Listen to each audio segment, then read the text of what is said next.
My name is Trina Baker. I created this video presentation Was Vincent van Gogh Bipolar for the Fort Hays State University's Abnormal Psychology course, PSY 300 for the fall semester of 2024. Vincent van Gogh. What does this name bring to mind? You might be familiar with some of his paintings. Recognize any of these? We have the sunflower one's pretty popular, Starry Night, and then you have Van Gogh's self-portrait where he cut off his earlobe. Those are pretty notable. Maybe you've seen some of his art absorbed by all sorts of pop culture products, from home decor, bedding sets, mints, puppets, and even Lego sets. Or perhaps you've heard about the recent collaboration between the Van Gogh Museum in the Netherlands with the Pokemon Company. Or maybe you've heard about this other thing that's come up recently. I'm not sure why these people are deciding to dump soup on his painting for publicity, but that's a thing. They've done it more than once. So, are any of these things even remotely related to who he was? And why did I choose to focus my presentation on him, and what can we learn from him? My aim is to answer these questions in this presentation.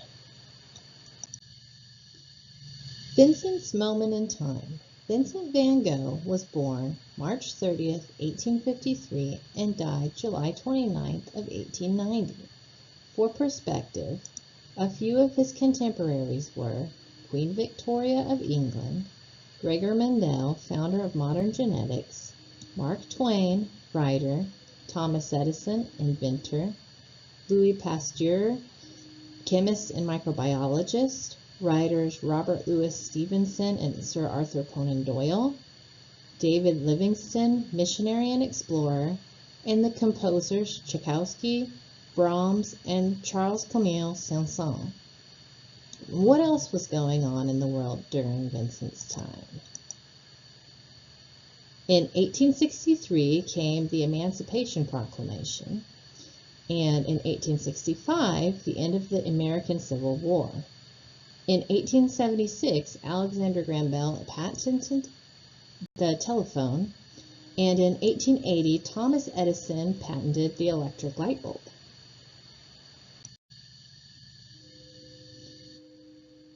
Vincent van Gogh was born March 30th, 1853, in the village of Groot Zonder in the North Brabant region of the Netherlands.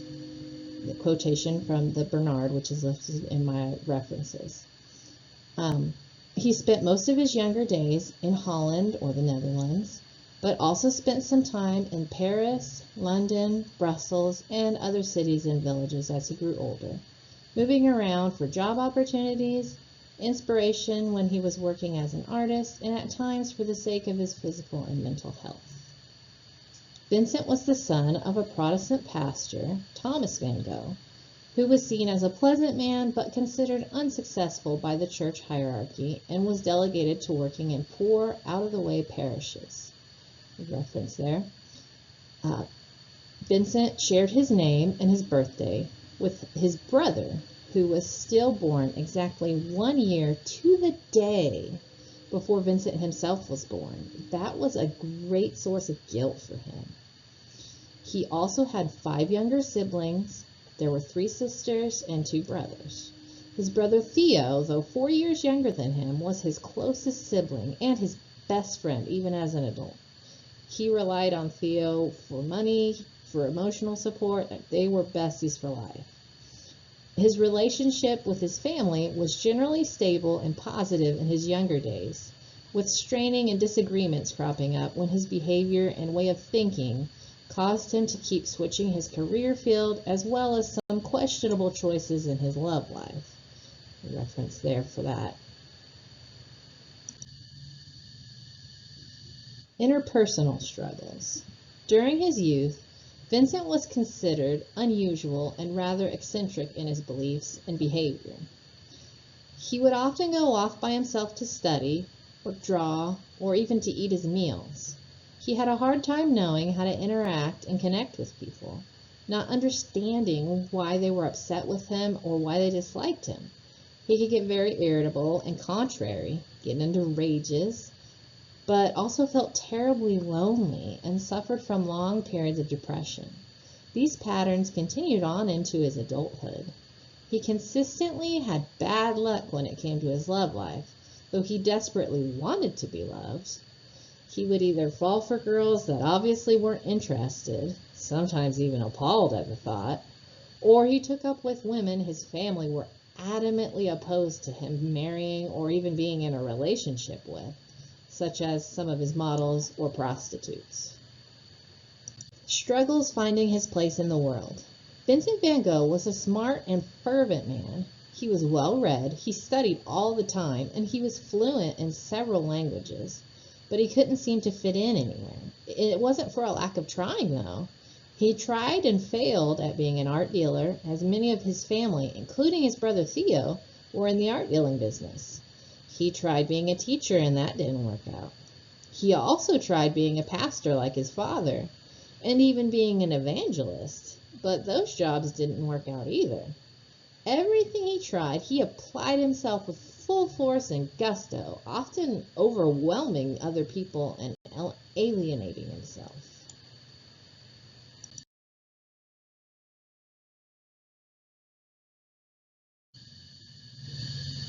Vincent van Gogh, the artist. In August of 1880, when Vincent was 27 years old, he decided to become an artist. Creating art made Vincent feel like he had finally found the place where he had belonged. He devoted himself, perhaps more fervently and devoutly than he had even to religion in the past. Art gave him fulfillment and purpose in his life, at least for a time.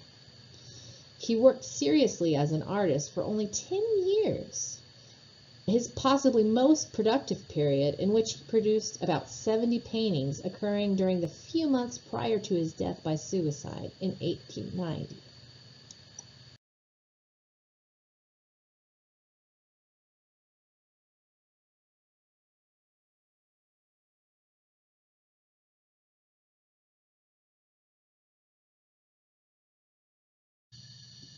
Vincent's struggles with his moods, behavior, and interpersonal relations from his childhood followed him into his adulthood.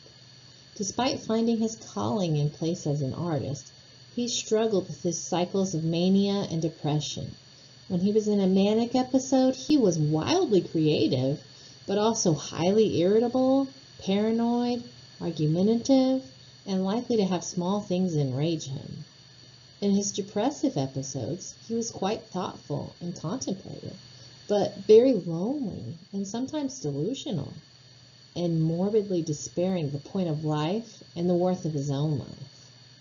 His moods often cycled with the seasons, with his mania being more common in occurrence during warm, sunny times of the year, and his depression coming on in the cold and gloomy winter. Although he was considered an oddball, Vincent was not necessarily alone in his struggles, as members of his immediate and extended family had their own mental health struggles as well. Most were just better at masking their struggles to fit in than Vincent was. His brother Theo had many of the same symptoms as him, but with much worse depression, though he was a lot better with people than Vincent. His sister Wilhelmina was placed in an asylum for over 30 years for her mental health issues, and his youngest brother Cornelius ended his own life. Additionally, Vincent struggled off and on with malnutrition, often self-inflicted, poor sleeping habits, alcoholism, and potential STIs such as syphilis. The American Psychiatric Association's Diagnostic and Statistical Manual of Mental Disorders, 5th edition text revision, that I have right here, you can see it on the camera, describes bipolar 1 disorder on page 143, bipolar disorder is characterized by a clinical course of recurring mood episodes, manic, depressive, and hypomanic, but the occurrence of at least one manic episode is necessary for the diagnosis of bipolar 1 disorder.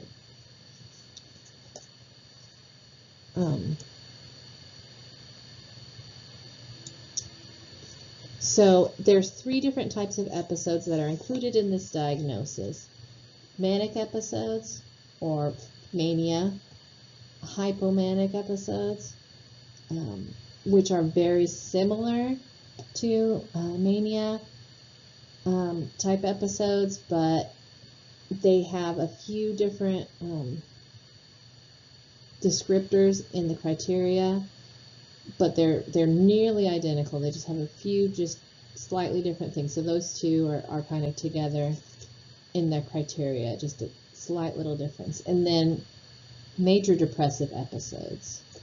In bipolar 1, the emphasis is more on the presence of mania and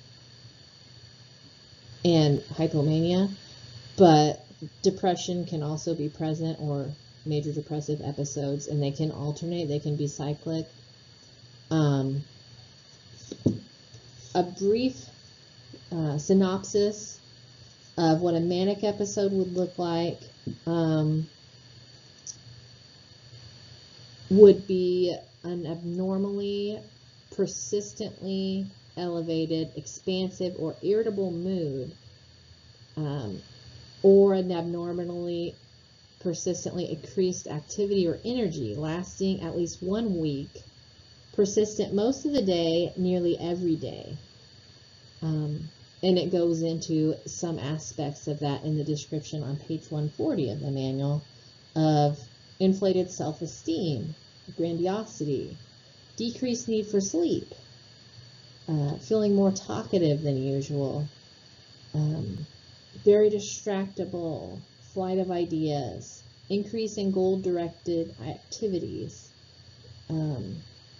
excessive involvement in what would be considered risky activities. And the description is very similar for a hypomanic episode. It just has a few more descriptors, such as in change of behavior that's uncharacteristic, disturbance in mood that's observable by others, things like that. But I think that Vincent showed a lot of these with his irritable mood, his restlessness, his need to continually go, go, go, go, go when he was having his up episodes, his feelings of mania, where he just wanted to paint and paint and paint. He didn't want to sleep, he didn't want to eat, he just wanted to paint, he wanted to keep going, and that every time he would get in that mood, he would be like that. So I think a lot of those times where he was really creative, he was experiencing one of these episodes or going in and out of it.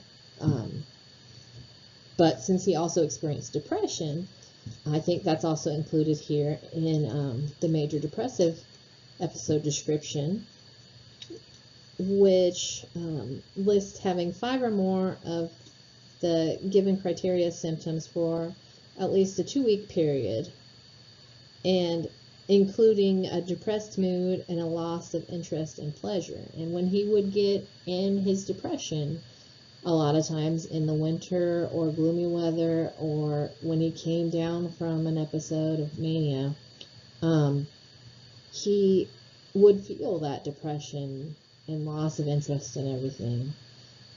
He would be depressed, as it says for the first point, most of the day, every day, either by his own description or other people's observation. He would have a markedly diminished interest in all or almost all activities, most of the day, nearly every day. The next point, significant weight loss when not dieting, or weight gain. In his case, it would be weight loss because when he had the mania going on, he didn't think he needed to eat because he was too busy. And then when he was depressed, well, he didn't think he deserved to eat. He didn't want to eat. He didn't feel like eating. So he had some malnutrition going on there, bad eating habits. Next point, insomnia or hypersomnia nearly every day. He had a lot of sleeping troubles, or he would think he didn't need to sleep. So both on the depressive end and the mania end on the sleep. A few other things here. Psychomotor agitation or retardation nearly every day. Fatigue or loss of energy nearly every day. Feelings of worthlessness or excessive or inappropriate guilt, such as how he felt so guilty about his brother dying while he got to live. That wasn't his fault, but he felt guilty for it, among other things. And diminished ability to think or concentrate, indecisiveness nearly every day, recurrent thoughts of death, not just the fear of dying, recurrent suicidal ideation without a specific plan, or a suicide attempt or a suicide attempt or a specific plan for committing suicide. That was certainly something that he succumbed to. So according to their descriptions of the symptoms of bipolar 1, I believe that Vincent van Gogh was struggling with bipolar, probably bipolar 1. And it's been referred to in some older publications as manic depression. But I think his symptoms demonstrate that this is what he had, and he was struggling with it. Treatments and thoughts in Vincent's time. In Vincent's time, people that had bipolar disorder, or really any mental health issue, were ostracized by society as being peculiar at best. Being the subject of bullying, baiting, ridicule, and abuse was commonplace. Like many others, Vincent tried to self-medicate, but since there weren't really any medications available to lessen his symptoms, these self-medications included smoking a pipe, drinking alcohol to the point of being an alcoholic, and excessively drinking coffee to try to motivate himself. Likely the most common treatment available in his time was either getting put in or checking yourself into an asylum.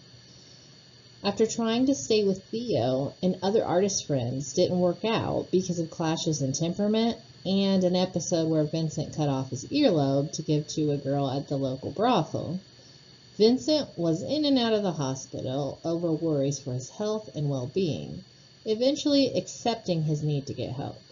He eventually decided to stay for a time in the asylum of Saint Paul de Massol in Saint Remy de Provence, not far from Arles, France. He left the asylum to spend the last few months of his life in the home of a Dr. Gachet, who he liked and who was sympathetic to artists, being a bit of an amateur artist himself.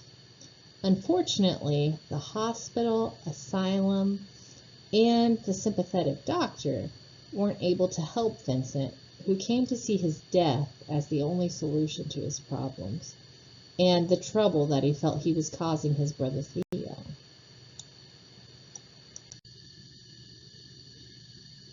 Today, bipolar 1 and similar disorders are better recognized as being biological in nature and not an individual's fault or something in their control, much like being given a medical diagnosis. Individuals with bipolar disorders today can receive medications to alleviate the severity of their symptoms, as well as a variety of therapies, and changes in diet and sleep habits to improve their condition. It's not a curable condition, but with proper care and support, these individuals can live much more stable lives. It also helps that although there is still some stigma toward mental health, society is growing more accepting and understanding of individuals with mental health struggles, at least more so than in Vincent's time. So how could we help Vincent today? How could we help people like Vincent today? Though our first impulse now is not to just institutionalize everyone who does not fit into society or that has mental health struggles, there's still much that we can do to help people like Vincent. So hopefully that they don't feel that their best option available is death. Hopefully that they would not need to get to that point. We need to do our best to increasingly overcome the stigma associated with mental health and be encouraging for people to seek the help that they do need.